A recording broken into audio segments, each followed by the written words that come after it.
be getting your Starbucks fix tomorrow. The coffee chain is closing hundreds of its stores nationwide, many of them right here in the Southland. Struggling with coffee competition and inflation, Starbucks now is running out of steam, you might say, and laying off hundreds of workers. KTLA 5's Chris Wolf joins us live from Hollywood with the story. Chris. Yeah, what a sad story this is, you guys. Cher and Rick, I have to admit, I'm a total Starbucks junkie. I often visit locations near our TV station right here in Hollywood along Sunset Boulevard. But now just about all of them will be closing in a matter of hours, days, including this one right behind me. Actually, hundreds will be closing across North America. People have routines, comfort zones, and that's a good thing. For many of us, visiting Starbucks is a habit. And with locations just about everywhere you look, feeding that habit is typically an easy task. Not anymore. The legendary Seattle-based coffee company announced Thursday it's closing about 400 stores in North America before the end of September. With online information sharing, an estimated 69 locations in Southern California alone will be shutting down their brewing and frothing machines permanently. It's all part of a restructuring plan amid growing competition, inflation, and changing consumer tastes and communities. Bill Wyatt's been coming to this Starbucks in Los Feliz for nearly a quarter century. We've grown old here, and now it's sort of like our senior citizen hangout. It's absurd. It's the timing of not having any notice. It's devastating because it's a part of our routines. Bill Wyatt went so far as to launch a Save Our Starbucks campaign online, although it's too little, too late. Most importantly, it's the employees that are, I think, hurt. I just read in the New York Times that they're restructuring and supposedly doing better, supposed to be more welcoming, be part of the community, and now they're just ripping out like a place where people go. I was devastated because it wasn't for the coffee, it was for all the good memories and all the people we made inside. Are you upset that this Starbucks is closing? Yeah, actually, I am. Stores that have been landmarks in Gee, thanks for your insightful comments there. Hollywood for decades are now posting farewell notices. Employees did not want to talk on camera, but tell KTLA they received no forewarning of the bombshell announcement Thursday that their stores would be closing over the weekend and their futures with the cultural staple would be uncertain. Some will be transferred to other locations. Others will be let go. Stores closing this weekend actually make up just a small percentage of all of Starbucks stores. The chain has more than 32,000 locations worldwide. Live in Hollywood, Chris Wolf, KTLA 5. All right. So Starbucks is an interesting case, right? And for investors is really an interesting case study and a good company to look at and sort of see the red flags that you should avoid when it comes to investing in the stock market. I sold my Starbucks stock probably about 2 years ago. And at the time that I sold it for a profit. But I saw the writing on the wall with Starbucks. And the reason that I was able to see the writing on the wall with Starbucks is because I saw what McDonald's was doing with their chain. And I saw that the hyper focus that they were about to place on their breakfast menu. And so with McDonald's, a lot of you know, if you've been following me, a lot of you know that I am very, very, very high on McDonald's as a company, as a stock, as a business. It's the number one chain in our country, in the world. McDonald's is the number one chain across the world, okay? And McDonald's is almost at a point to where they're almost too big to fail, okay? They've got the longevity, they've got the history, they've got the funds They've got the infrastructure to not only continue to provide what it is that they've been providing to their customers, but to expand on what they've been providing to their customers. About a year ago, I believe I did a video on McDonald's testing out a sort of beverage only cafe, and they only tested it in a certain across a certain number of states, right? And for them, I don't think it was a huge success because I haven't heard anything else about it, and they certainly haven't expanded on it. But it was something new for them to try, right? And if it didn't work, then they could just conversely turn those particular McDonald's cafes into just normal McDonald's. So that's why for them, it wasn't really a huge gamble for them. And I think some of those still may be around. I forgot what it was called. They had a special name for it. But my point is, McDonald's saw the writing on the wall, and they said, hey, we can get into this breakfast game and we can do it better than anybody. At the very least, we can compete with the top of the top. And so when I saw Starbucks, and their infrastructure and what they were selling, their product, well, their product is not something that's one of a kind. It's something that can be competed with in multiple areas with multiple businesses. Starbucks is not one of one. It's not like they're doing, what did you think that Starbucks was special for? Because they write your name on your cup. You need something a little bit more. You need a little bit more staying power. And charging $6 for a baguette or a little bagel, and start charging $5 and $6 for pastries along with overpriced frappes, it wasn't going to be enough, especially in an economy that is struggling financially.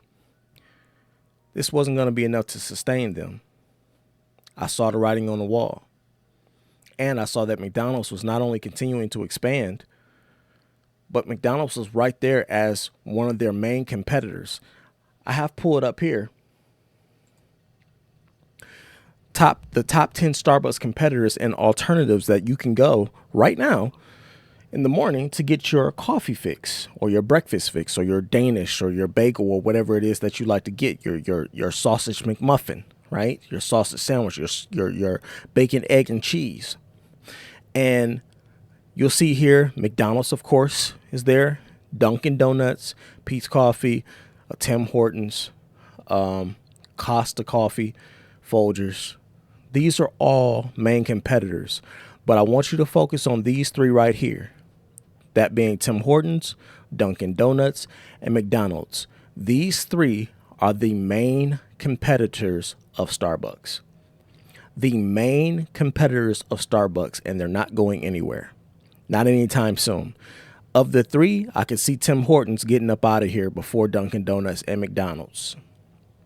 Just because Dunkin' Donuts has a storied history and they've been around forever, right? They have that longevity. But in terms of competition, there's competition everywhere within this particular niche, within this particular market of selling coffees and selling frappes and selling mocha lattes and all that stuff. Dunkin' Donuts, McDonald's, and Tim Hortons does these things, and they do it well. There's a Tim Hortons that's literally about 40 seconds from my house, okay? If I pull it out of my house within 40 to 45 seconds, I would be at the Tim Hortons. And let me tell you, every single morning, when I drive past there to drop my kid off at school, every single morning, that Tim Hortons is jam-packed. Jam-packed. So I said that to say that people are going and they're finding other alternatives to get their coffee fix. So what you have and what you're left with is a Starbucks company that has a heavy amount of competitor disadvantage going against them. Because why? They can't specialize in anything that these other three companies and businesses don't have. Writing your name on your cup, it was cool It was a cool little niche thing to do. But anybody else can do that and do. Anybody can do that. I can adopt that. I could put that into motion tomorrow if I wanted to, as a business. So I saw the writing on the wall with Starbucks, and their direct competition is why the company has been struggling. You just heard them say they're about to close several locations, and they're going to have to let go and fire several staff and employees. And it's why their stock has been struggling. I have it pulled up right here. Starbucks. Last 5 years, they're down almost 16.5%. Over the last 5 years, they're down almost 16.5%, you all. That's terrible. Okay. And Starbucks is a company that has had 5 or 6 different stock splits, right? 5 or 6 different stock splits. And the reason that they had the last split, I think, which was in 2015, if I'm not mistaken. The reason was to drive the price of the stock down to make it more accessible and more affordable for newer investors that wanted to jump in. And it was supposed to drive newer investors into investing into this stock and the company. As you can see, 5 years later, it hasn't quite worked out. It hasn't quite worked out. Go to their dividends, a 2.88% dividend yield. It's not terrible, but I mean, for what you're getting, I mean, they have been able to maintain that dividend and grow it, as you can see, right? At least over the last 5 years. But in terms of the forecast, they're saying that it's a buy right now. They're saying that the price target is just a little under $100. But I'm going to tell you why Starbucks makes me pause. For all of the things that I just said about their competition, if I had to guess and someone asked me, hey, do you think in 50 years Starbucks will be around? I don't think so. I think Starbucks stands to be one of those companies that gets absorbed by one of their competitors. Honestly, that's just me. I could be wrong. Who knows?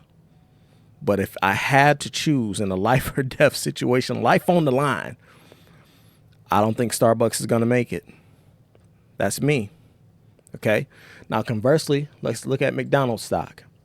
Last 5 years, up 49%, nearly 50%, y'all. Again, McDonald's is one of them ones. Okay. The number one chain in the world. I would invest in McDonald's over Starbucks any day of the week and twice on Monday.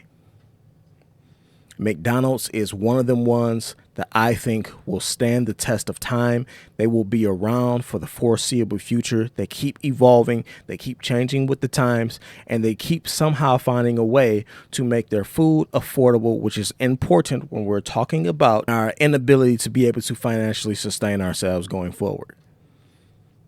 Affordability is a huge, huge deal for companies like McDonald's and Starbucks. And if you're not putting out a product that is affordable for the mass majority of consumers, you're inevitably going to fail. You're inevitably going to run up against that wall where customers are going to have to decide, do I want to go to Starbucks and pay $9 for my latte, or would I rather go and pay $5 at McDonald's? It may not be exactly what I want, but I can get damn near close. I can get damn close. So for me, this is a no-brainer. McDonald's over Starbucks any day of the week. Twice on Monday. I'm still investing in McDonald's. And will still continue to invest in McDonald's. Anyway, that's all for me. Drop a comment down below. Let me know what you all think. Are you invested in Starbucks? Are you invested in McDonald's? Maybe you're invested in both? Drop a comment. Let me know, y'all. I'll holler at y'all later.